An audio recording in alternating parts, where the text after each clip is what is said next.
আসসালামু আলাইকুম। দেশ ও দেশের বাহিরে যে যেখান থেকে আমার ভিডিওটি দেখছেন, আশা করছি আল্লাহর রহমতে সবাই ভালো আছেন। আমরাও আলহামদুলিল্লাহ মোটামুটি ভালো আছি। এই শীতে কোনো রকম বেঁচে আছি আর কি। এতই ঠান্ডা যে রুম থেকে বেরোতে পারছি না। আমি জানি যে আমাদের দেশের সব জায়গার অবস্থা একই রকম না, তবে আমি যেখানে থাকি এইখানটাতে তাপমাত্রা 11 ডিগ্রি সেলসিয়াসও গিয়েছে। তো আমার কাছে এটা অনেক বেশি ঠান্ডা মনে হয়েছে। মানে আমি সহ্য করতে পারছিলাম না। আর এই সময় খুব মনে পড়ছিল যারা রাস্তার ধারে থাকে, সেই অসহায় নিঃস্ব মানুষগুলোর কথা। তারা কি কষ্টটাই না করছে, তাই না? তাদের জন্য যদি কিছু করতে পারতাম, ভালো লাগতো। আল্লাহ যেন আমাকে সেই শক্তি, সেই মনোবল দেয় এবং সেই সামর্থ্যও দেয়। আমার জন্য দোয়া করবেন। এবং আপনারা আপনাদের আশেপাশে যদি দেখেন এরকম কাউকে, তাহলে কিছু হলেও হেল্প করবেন, সহযোগিতা করবেন আর কি। কারণ এই নিঃস্ব মানুষগুলোর দোয়া আল্লাহ ফেলতে পারে না। তো আমাদেরও এই নিঃস্ব মানুষগুলোরই দোয়া দুনিয়া ও আখেরাতে খুব খুব দরকার, তাই না? যাই হোক, আমার জন্য দোয়া করবেন আপনারা সবাই, এবং নিজেদের জায়গা থেকে সবাই ভালো থাকবেন।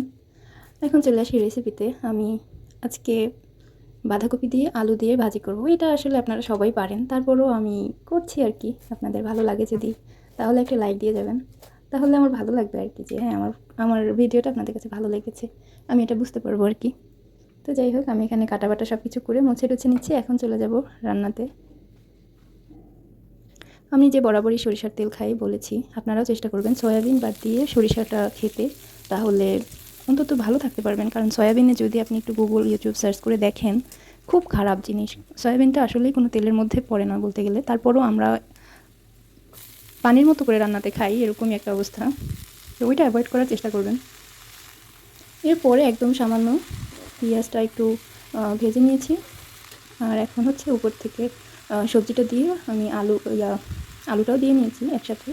লবণ, হলুদ আর একটু জিরা দেবো, মানে যখন যেরকম ইচ্ছে হয় আর কি। জিরা দিলেও ক্ষতি নেই, না দিলেও ক্ষতি নেই। আমি জিরা ছাড়াও রান্না করি, আপনাদের দেখিয়েছি। তবে টেস্ট কেমন হয় সেটা তো আর আপনাদেরকে বোঝাতে পারবো না, তবে খাওয়া যায়। তো আজকে একটু আমার রসুনটাও দিতে ইচ্ছে করছিল, ওই জন্য এটাকে একটু নেড়ে চেড়ে আবার রসুনটাও কেটে নেব, তারপরে এর মধ্যেই দিয়ে দেবো। এই যে এখন রসুনটা কেটে নেব, তারপরে এর মধ্যে দিয়ে ভালো করে নেড়ে একটু কষিয়ে নেব আর কি। কষানো বলতে গেলে যেটা হয় আর কি।